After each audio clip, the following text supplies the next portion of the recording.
नमस्कार, आप देख रहे हैं कशिश न्यूज का डिजिटल प्लेटफॉर्म और आपके साथ मैं हूं दीपक शर्मा। झारखंड में चुनाव है और चुनाव में जीत के दो प्रमुख वजह होते हैं, एक खुद को मजबूत करना और दूसरा विरोधियों को कमजोर करना।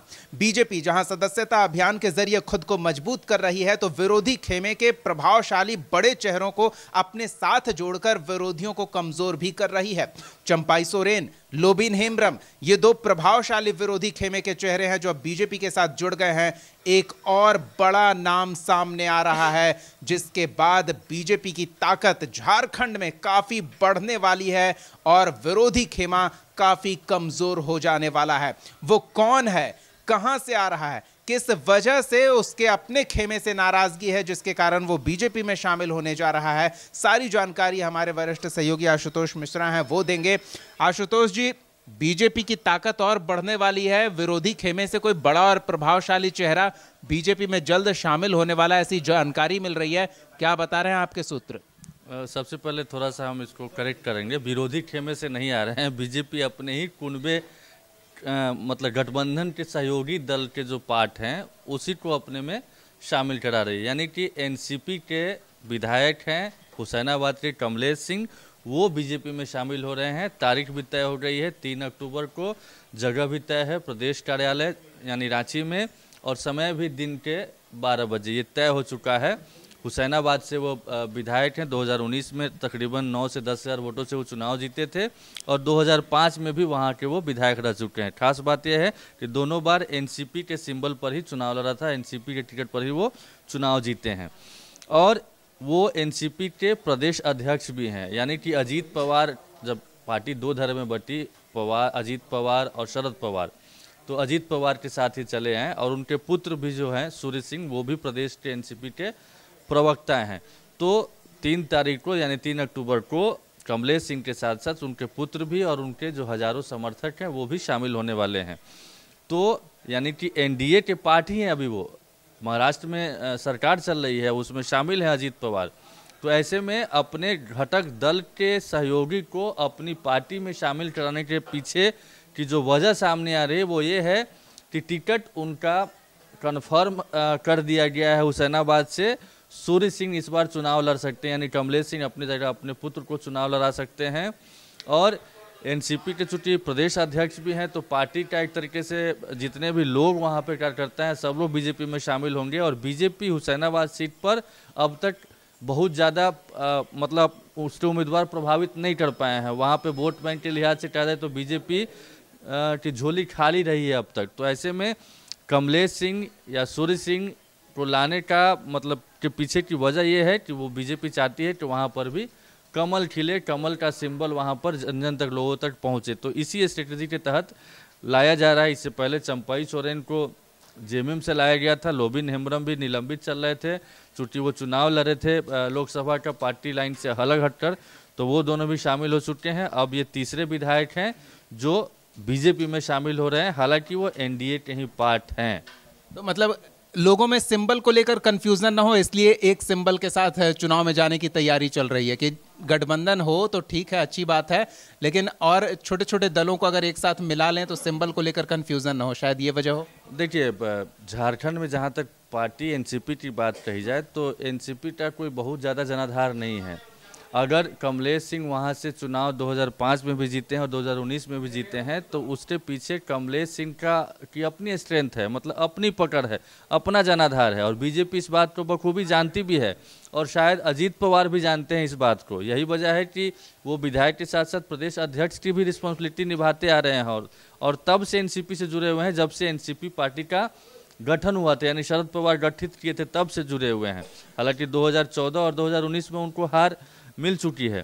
तो वहाँ पर आजसू का भी दावा था हुसैनाबाद सीट पर, चूँकि आजसू में कुशवाहा शिवपूजन मेहता हैं जो कि वहाँ पर विधायक रह चुके हैं। यानी 2019 में कमलेश सिंह जीते थे, उससे पहले वहाँ पर कुशवाहा शिवपूजन मेहता ही चुनाव जीते थे। हालांकि वो पार्टी तब बीएसपी थी, बहुजन समाज पार्टी थी, मायावती की पार्टी थी।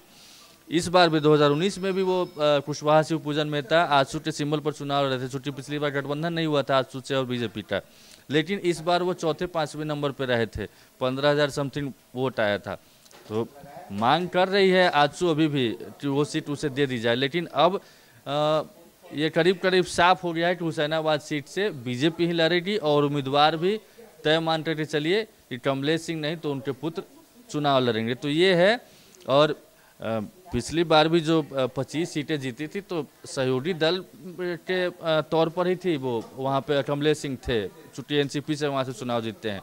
तो इस तरीके से बीजेपी स्ट्रेटजी वाइज आगे बढ़ रही है। और इसमें देखने वाली बात हो कि इसमें अजीत पवार को कन्विंस करके ऐसा किया जा रहा है या उनको कहीं इस मामले को लेकर नाराज भी हो, ये भी देखने वाली बात होगी। और कहीं इसका असर वहाँ पर भी नहीं पड़े। हालांकि ऐसा होता आया है कि बिहार में भी देखा जाए तो कई जो आरएलजेपी एनडीए की पार्टी थी उसके जो तरारी से चुनाव लड़ने के इच्छुक है सुनील पांडे, वो बीजेपी में शामिल हो गए हैं। वैसे ही एलजेपी आर के जेडीयू में शामिल होते रहे हैं, जेडीयू के एलजेपी आर में शामिल होते रहे हैं। तो ये सब अदला बदली चलती रही है, पार्टी बदलता रहा। और खासतौर पर जब चुनाव नज़दीक आता है तो ये प्रक्रिया और तेज हो जाती है। बिल्कुल, इस हाथ दे उस हाथ ले कुछ सेटलमेंट जरूर वहाँ भी हुआ होगा, तब यहाँ इस तरह का सेटलमेंट। बड़े कद्दावर नेता हैं वो, शिबू सोरेन की सरकार हो, मधु कोड़ा की सरकार हो या अर्जुन मुंडा की सरकार हो, तीनों सरकार में वो मंत्री रह चुके हैं। तो बड़े कद के नेता हैं वो। तो हुसैनाबाद सीट पर बीजेपी चाहती है कि इस बार किसी तरीके से हुसैनाबाद सीट बीजेपी के खाते में जाए, वहाँ पर कमल खिले। और कमलेश सिंह से बड़ा कोई हथियार मिल नहीं सकता था, वहाँ पर कोई बड़ा उम्मीदवार जनाधार वाला वहाँ पर दिख नहीं रहा था। इसीलिए बीजेपी ने, और शनिवार को हिमंता बिस्वा शर्मा से मुलाकात हुई है और उसके बाद ये करीब करीब तस्वीर साफ हो गई है और सब कुछ तारीख भी तय हो गई है। आशुतोष जी, आपने हिमंता का नाम ले लिया तो उनका एक बयान याद आ गया मुझे भी कि बहुत लोग तो कांटेक्ट में हैं, लेकिन सबको अगर अपने साथ ले लेंगे तो अपने पार्टी के लोग ही डंडा करेंगे कि हमारा जगह आप खत्म कर रहे हैं। तो वो भी देखना होगा हिमंत बिस्वा शर्मा को। बिल्कुल देख ही रहे हैं। इसीलिए आपने देखा हो कि शुरुआती दौर में बहुत सारी चर्चा थी कि कई और विधायक शामिल हो सकते हैं, कई और लोगों के नाम भी चलाए गए, लेकिन अंततः ऐसा कुछ नहीं हुआ। और उसके पीछे रीजन भी हिमंता बिस्वा शर्मा ने बता भी दिया। इससे पहले कल ही हिमंता बिस्वा शर्मा का बयान आया था कि हमारा गठबंधन आजसू और जेडीयू के साथ इस बार झारखंड के चुनाव में होगा। तो उसी समय से हम लोगों ने भी चर्चा की थी कि तब हुसैनाबाद सीट पर एनसीपी है तो क्या एनसीपी से गठबंधन नहीं होगा, नहीं हुआ तो फिर हुसैनाबाद सीट से कमलेश सिंह का क्या होगा।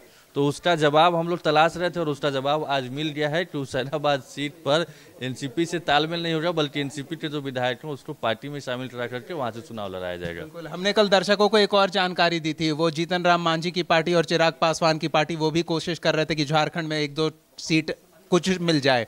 लेकिन अब ये जो स्ट्रैटेजी है शायद इससे क्लियर हो जाएगा कि ना हिंदुस्तानी आवाम मोर्चा को ना एलजेपीआर को वहाँ टिकट मिलने वाला है। वो तो हिमंता के बयान से ऑलमोस्ट क्लियर हो गया है कि गठबंधन में वो लोग, झारखंड एनडीए में फिलहाल वो लोग नहीं हैं, फ्रेम में नहीं हैं। अब अंतिम वक्त में बहुत ज़्यादा जिद हो, बहुत ज़्यादा ये हो तो हो सकता है कि चिराग पासवान की पार्टी को एक सीट दे दी जाए।